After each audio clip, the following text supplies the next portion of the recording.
What's up guys, Jaxieplayz, and today I'm going to be showing you how to make a gun glow effect in Davinci Resolve 17 with no plugins.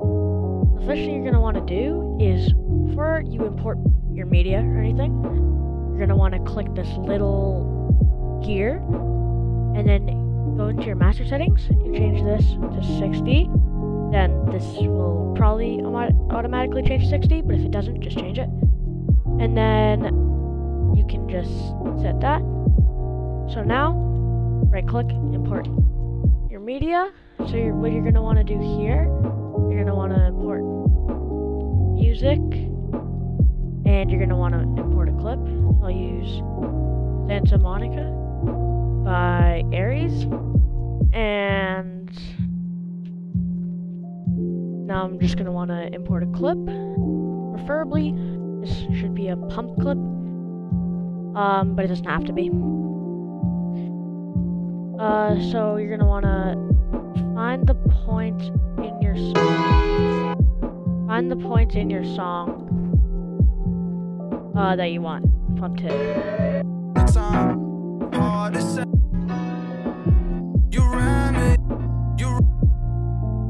So this is gonna be perfect. So I'm just gonna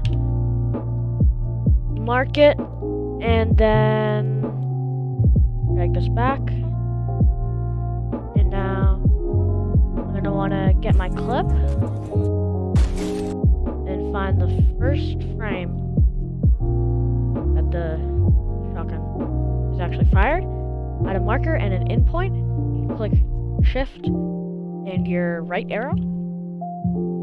And then that'll bring you 60 frames forward, and then you're going to want to go 10 frames back. So 1, 2, 3, 4, 5, 6, 7, 8, 9, 10, and add an out point. Now, you're going to want to find that frame again, and just start your clip right on it.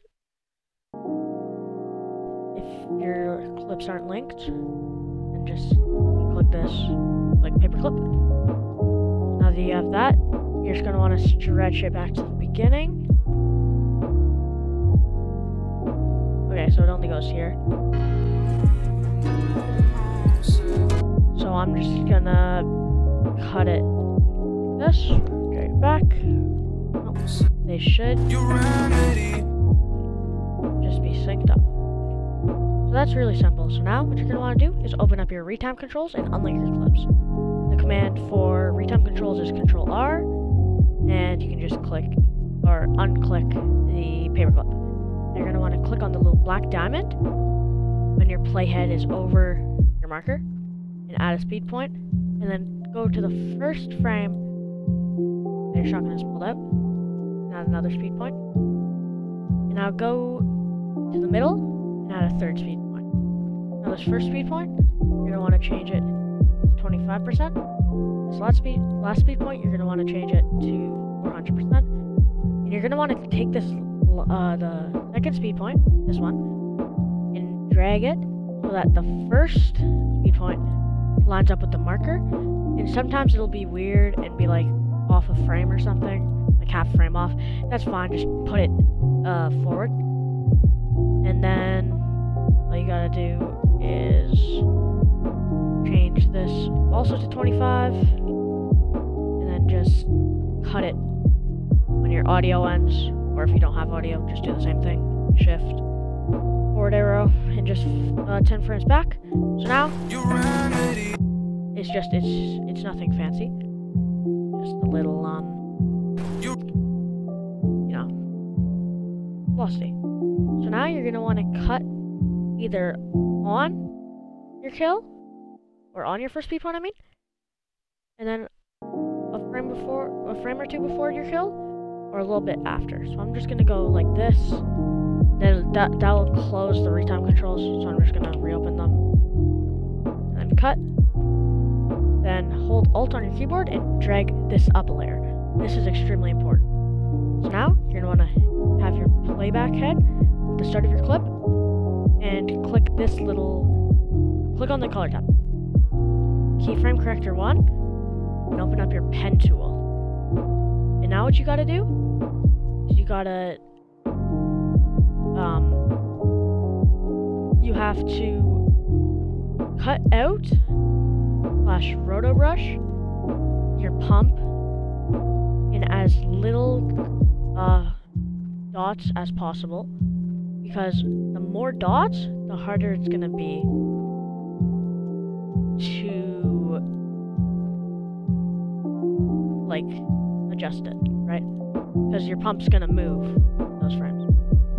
So it doesn't need to be perfect. It has to be decent.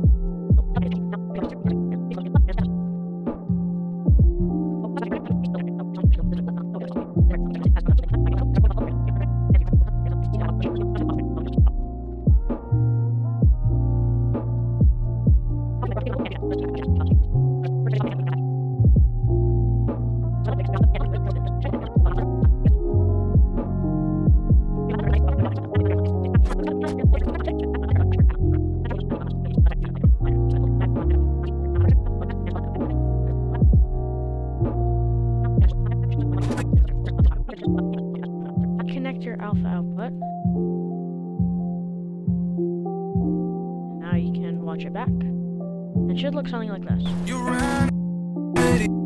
Now you can re-enable this track and go into Sapman. Sorry, that's the clip name. Go into the top clip, have your playhead at the very first frame again, and go into Fusion, this little magic marker thing. Now you're going to want to click Control Spacebar and search up Edge Detect. Click on it and click Add. Now you're going to want to change this to grayscale edges, and then change it to whatever color you want your pump to go to. So I'm going to maybe opt for like an orange. I'm going to go for an orange. Actually, that orange doesn't look very nice. I'm going to go for more of like a purpley. So now you might notice that this doesn't look very nice. So what you're going to want to add is lights. If you can spell, you can add light rays. Now you're going to want to look at this and open up your notepad on your computer, or if you don't have notepad somehow, just write it on a piece of paper. And this little code, write it down. Okay? Click OK. Then go to light rays. Go to color. And then type in that code. 904 3Fs. You can use the same code as me if you want. Now you're just going to want to play around with all these settings. Not these ones though. These settings like length, soften, brightness. The more bright I make it. And like, yeah, you can see.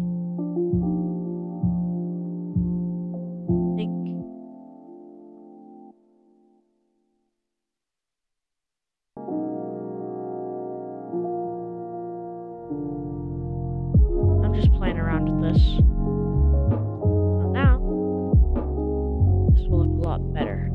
Now there's only one last thing you have to add, and that is gonna be this blur. You're just gonna want to connect it up with your nodes.